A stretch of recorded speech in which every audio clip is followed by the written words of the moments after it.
I started off in video production and doing corporate video production for clients like GM and Revlon.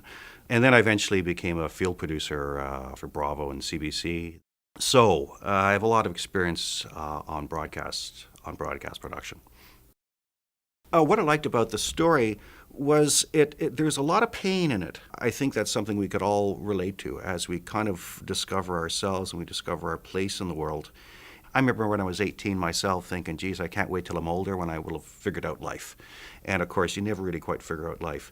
That seemed to kind of suggest there was a story of the strength of the human spirit, of not giving up.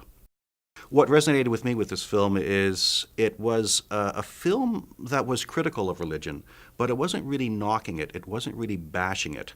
Sure, the lead character, got a few bad knocks from these rather vindictive friars, but it didn't necessarily discount religion entirely for the main character. He still had a relationship with God, and he was able to turn his religious beliefs around to work for him.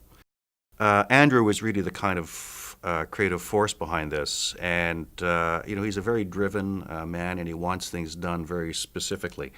And I originally tried to convince Andrew to go the traditional broadcast route, and that is basically getting something funded before you actually shoot it.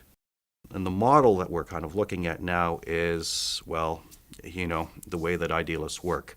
They beg, borrow, and they steal, and they get a production made, and then they try to sell it afterwards. And they sell it afterwards by going through festivals, by going through word of mouth, and ultimately through finding a broadcaster when there has been broader acceptance from an audience. A broadcaster just can't say no. However, I honestly thought that Canada being somewhat conservative, somewhat prudish, that the idea of actually pre-financing the film wasn't really going to happen. The content and the story was so important, that it was a story worth being told.